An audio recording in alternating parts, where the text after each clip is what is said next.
ঠাকুরের পুত পবিত্র পাঞ্জাধারী কর্মীগণ, দাদা মা ভাই বোনদের সকলকে আমার আন্তরিক শ্রদ্ধা ভালোবাসা রায় এবং জয়গুলি জানিয়ে এতক্ষণ যেসব কথা হচ্ছিল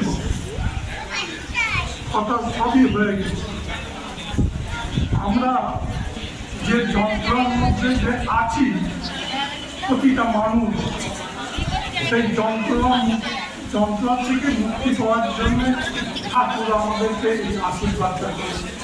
যন্ত্রণাটা কেমন আপনারা দেখেছেন, মরুভূমির রূপ, সে তার একটা কোনো কাঁটা গাছ আছে, কাঁটা গাছটা সে শিবা আর কোনো কিছু নিচু হয়ে যেতে পারে না, মুখে ঝরঝর করে রক্ত ঝরে, আর সেই রক্ত ঝরতে ঝরতে সে তাতে সেই রক্ত শুদ্ধ খেয়ে দেয়।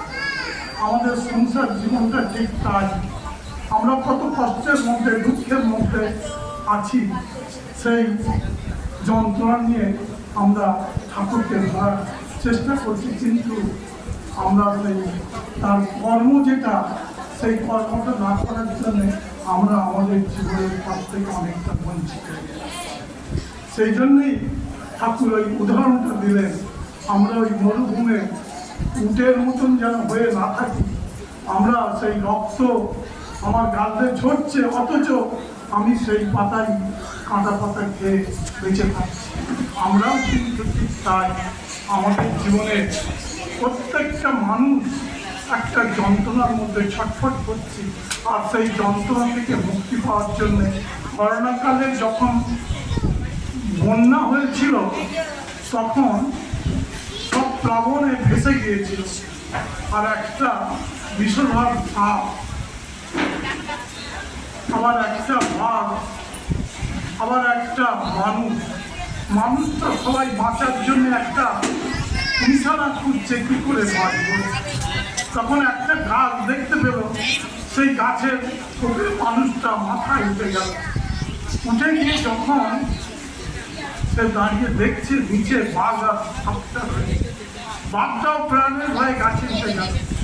এখন ও ভাবছে আমাকে বোধহয় খাবে, আমার জন্য সে বোধহয় এগিয়ে আসছে ক্ষুধার্ত। আবার পরবর্তীকালে তুমি দেখছে যে সাপটা সেই তার পিছন গাছের ঘুরি ধরে পৌঁছে দিচ্ছে। তখন ওই বাঘেরও ভয় লাগছে, আবার মানুষেরও ভয় লাগছে। এই ভয় থেকে মুক্তি পাওয়ার জন্য সবাই কিন্তু প্রাণের দায়ে সেই কাজটা করেছে। সেই প্রাণের দায় সবাই রেহাই পেল যেদিনকে ওই প্লাবনটা শুকিয়ে মরে গেল। সবাই সবার মুখের দিকে তাকিয়ে দেখছে যে আমরা কত কষ্টের মধ্যে ছিলাম। আমরা সবাই ভাবছিলাম বোধহয় ও আমাকে মারবে, ও আমাকে মারবে, ও আমাকে, কিন্তু সেইটার থেকে আমরা রেহাই পাওয়ার জন্য ঠাকুর আমাদেরকে এই শ্রীমন্দিরের ব্যবস্থাপনা করতে পারছে, আশীর্বাদ করছে। পূর্ববর্তী বক্তা যে কথা বলল যে আচার্যদেব কয়েকদিন 15 আগে আমরা দিচ্ছি, যাতে তিনি যে খুশি হয়েছেন, এই খুশিটা দেখে আমার আনন্দে মনটা ভরে গেছে। আপনারা যারা যারা যা যা বলেছেন করছেন, আরও পারেন, করলে পারে, দেখতে পাবেন, হয়তো এখানে দেখতে পাবেন না। এই কালটা মনুষ্য জীবনটা ইহকাল পরকাল, আমরা যে বলে থাকি না, ইহকাল এখানেই, পরকালও এখানে, অনন্তকালের জন্য কিন্তু তিনি এসেছেন।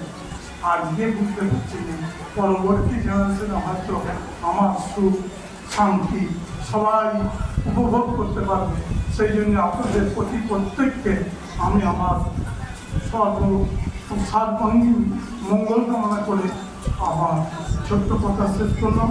আপনারা যে পূর্বে কথাটা হয়েছিল, ওই কথাটা মাথায় নিয়ে ভাববেন, বলে আমাদেরকে শুরু করবেন, আমরা যাবো, অল্প প্রশস্তির সঙ্গে সঙ্গে দিয়ে দেবো, আপনারা সেটা খুব চিন্তা হবে।